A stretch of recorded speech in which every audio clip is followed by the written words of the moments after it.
Hi everybody, most used skincare products of 2023.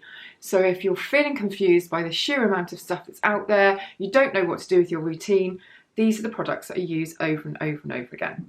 If you've never watched this channel before, I'm Ruth Crilly. I have been writing and vlogging, making content about beauty and skincare and all sorts of things, but those have always been my main focus since 2010, and before that I was a fashion model for 10 years, so I used to get to try all of the best things that the makeup artists really rated, way before blogging and social media was even a thing. So I have a massive interest in these things and I get to try pretty much everything that comes out on the market. So if I'm using something repeatedly or a certain type of product repeatedly, then you can guarantee it's something that I really think works. Now obviously I could have put hundreds of products into this video because I'm always testing stuff, so I've had to be really strict with myself, and as the year has gone on and I've finished things or I've used them a lot, I've made a list or I've kept the old packaging, and so these are the things that that have been noticeably used more frequently than everything else. I'm feeling really self-conscious, by the way, because I haven't got my Invisalign in at the moment because it will just slow me down. But I've got my attachments on my teeth, and even that I feel like it makes me speak strangely. I'm having to relearn how to speak, so I'm feeling quite self-conscious, and excuse me if I just say things strangely. Now I'm going to talk through these products as part of explaining my basic skincare routine, which is a very light cleanse in the morning because I do a really intensive cleanse in the evening, and I just don't see the point in doing a massive cleanse in the morning as well, and I'm too lazy. So morning cleanse, very quick: vitamin C or antioxidant serum, moisturiser, sunscreen. And then in the evening I either do, day one, a retinoid, proper cleanse followed by my retinoid. That is it. And if it's the alternate day, I do a really proper thorough cleanse followed by a very hydrating serum or a soothing serum and then a moisturiser. That is it. That is my entire routine. That's how I'm going to talk to you about the products that I've used the most. There are a couple of little anomalies like face masks and stuff like that, but on the whole it sticks to that. Now, one big omission that I've made there is the fact that I often double up my morning cleanse and my exfoliating by not really cleansing at all and just sweeping this over on a cotton wool pad. Either this or the Paula's Choice BHA liquid, depending on what time of the month it is. This is my PMT Saviour, and this one is a 5-acid daily exfoliant. So this one I consider to be more for sort of keeping my skin very clear, unclogging pores, that kind of thing. Whereas this one is just my everyday go-to, making my skin look brighter, keeping it feeling very balanced and bright and beautiful. So that's the Sally Hughes Placid exfoliant, and the other one is the Paula's Choice 2% BHA liquid exfoliant. And then vitamin C serums, my most used of the year would be the Kiehl's Powerful Strength Line Reducing Concentrate. I just really love the texture of this. It's almost like a dry velvety feel serum. It's really quite strange, but I really like it. Rate it a lot. Slightly more affordable because you need a tiny bit of these, the Paula's Choice C15 Super Booster drops. I just apply these directly to the skin. You can add them to moisturiser, but I hate that whole mixing thing, so I just do a couple of drops straight to the skin, neck and down to about here. Another one that I've used loads this year, the Lancome Renergy HCF Triple Serum. So this is triple serum because it's got 3 really powerful ingredients in it. It's got the ferulic acid. If you've ever used the SkinCeuticals one, which is a lot pricier than this one, it's just amazing. I think it's probably one of the best antioxidant serums you can get on the market. And this has that in there. And then this one's got your hyaluronic acid as well, so it's really moisturising, and it's got niacinamide. I really like that one. For a luxury serum that you just want to know that you've ticked all the boxes for daytime, it's beautiful. So then it's in with moisturiser and or sunscreen. Now, I have to say that the majority of the time I will just use a moisturising sunscreen and I'll go straight in with it on top of my serum. This one's an SPF 30 and normally I would go for a 50, but it depends.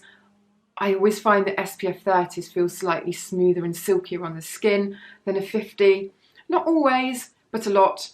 And so I use this one loads. But if you want to read about other sunscreens that I love, I'll link to my website. Two really lovely moisturisers that I rely on loads. The first one is the Rose Day Cream from Dr. Hauschka. I've been using this for 20 years. It was one of the first products I got introduced to as a model when I first started modelling. I just love the smell of it. And it feels really rich, but it doesn't leave a greasy residue. It's just absolutely beautiful. And then the other one, I mean, I'm down to my second pot, the dregs of. This is Beauty Pie Youth Bomb. And I just think this is like a proper investment face cream. It does everything. It's a peptide cream. I feel like it's as powerful as you can get without moving into the retinoids, but you don't want retinoids in every single cream that you use, do you? Otherwise, you wouldn't be able to use them all the time. So this is sort of my go-to cream when I don't want any greasiness, but I want the most amount of moisture I can possibly pack into my skin, but also I want all the high-tech active ingredients as well. Now, into the nighttime routine. And, oh, eye cream, retinol, Beauty Pie. I use a retinol eye cream every single day. Doesn't matter whether it's my retinoid day or it's not my retinoid day.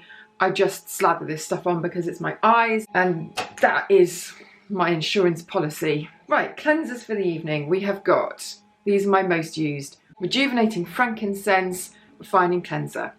I know that the trend now is really to have very, very functional skincare that doesn't smell of anything. But I miss the days when, you know, of like Darphin and Declior, when you had products that you just enjoyed using so much for the sensory aspect of it. I think that's why I love Aromatherapy Associates so much, in terms of all the body stuff, and they also do amazing skincare now. But I just love the whole thing that you're giving yourself this time to enjoy doing these beauty things, you know. And sometimes if everything just doesn't smell of anything, I know this is an unpopular opinion, I just get so bored. So anyway, this is beautiful. Frankincense is one of my favourite oils. I find it really grounding, and just, you know, when you have your thing, I just think it's gorgeous. And this is a very creamy cleanser. It's also quite good if you've got oilier skin. I feel like it's quite clarifying. Doesn't leave, like if I had to choose some luxury cleansers for pampering cleansers for oily skin, this would be right up there in the top 5, perhaps even the top 3. Just because I feel like it leaves it feeling very deep cleansed, but not squeaky clean. Beauty Pie's super healthy skin. This is the is it called hot oil? Yeah, double cleansing balm. They also do a plantastic one that smells of almonds or almond butter. It's really, really beautiful, but I use this one more. I just really love the texture of it. It's brilliant at getting off eye makeup. So it's like an all-in-one cleanser. I sit in a bath, massage it in, and take it off with flannel. Very importantly, warm flannel. Doesn't leave any greasy residue. It behaves as well as all of those luxury cleansing balms at sort of 50 quid plus. This is just as good. This is oh God, if ever a video is now longer than about 5 minutes, I can hear myself droning. Do you know what I mean? You probably don't, unless you film videos of yourself. All I can hear is... Anyway, I'll try and keep this short. So, retinoids. Now, for a long, long time, I've been using my Retinoid in the Skin and Me, these ones that you get done bespoke and they send them to you every month. It is just absolutely brilliant, and it is made for your skin. But for a living, I test beauty products, and so it does sort of seem counterintuitive to only use one thing when it's such a massive category that so many people want to know about. Not everybody wants to use the same product. So, one thing that I tried extensively over the summer and into the autumn was the Elizabeth Arden Retinol plus HPR, which is their new retinoid that's in a really, really easily tolerated cream. It's really beautiful, and genuinely, it actually really is. They say it's so gentle that you can use it in the morning as well as at night. I've done that and it has been absolutely fine and great. You know, it's gentle, but it's not lacking in the whole effects department. What I've been using for the past couple of months though, and I can't believe I ever really swapped from this in a way, because it's sort of like the perfect high-powered, easily available, you can just order it online and that's it, with no faff, retinoid, and it's really, really massively powerful. It's the Medicate Cristal Retinol, but it's in this formula that's just, I don't know, I feel like it's very moisturising. I don't need to use anything else over the top. It's not greasy. They do a more expensive, is it called R-Retinoate? They do a luxury cream at Medicate, and that one is more moisturising than this. That's more like an all-in-one luxury cream with your retinoid. But this I find has enough moisture for me. So I've been really impressed with that. I'm on 6, just because that was the one that was in my cupboard, but I think I could actually do the 10, the more powerful one, because I've been on tretinoin. I think I would be fine with that. So I'm going to step it up when that's done, which is nearly done. If we're not on a retinoid night, then what I'm doing is just trying to pack in as much moisture as I possibly can. I don't understand why this has turned into a routine video. I just thought it'd be the best way of talking through the products that I've used the most, but actually I'm missing a load of nighttime stuff. In my empties bucket, I have about 8 of these. I honestly think it might be my most used beauty product, skincare product of all time. It's the Aveeno Calm and Restore Triple Oat Serum. It's just a really, really lightweight serum that you could layer underneath absolutely anything, but it's just like an instant soothing blanket is how I feel. You know, you put it on, it's like a fire blanket.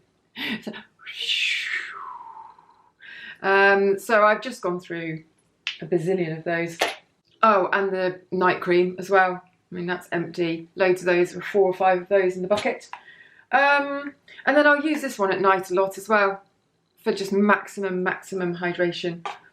As I said at the beginning of the video, there are loads and loads of things that I have also used a lot. These are just the ones, I mean, I had to have a cut-off point at some point, you know, so these are the ones that I have ended up putting on the list because they're in the top, what is it, 10? Must be more than 10 products, but, you know, getting on for that. So yeah, any questions, leave them below. I'll do a blog post with all the bits and pieces and some extra information, so make sure you click the link to that. And subscribe. If you subscribe to my email, you basically don't ever have to check back on my website. You'll just get the post sent straight to your email and you'll never miss one. So I'll put the link to that too. Make sure you do that. And I'll see you, oh my God, I'll see you next year. See you next year. Have an amazing Christmas. Happy New Year. Follow me on Instagram because I post on there pretty much every day. Yeah. See you next year. Bye.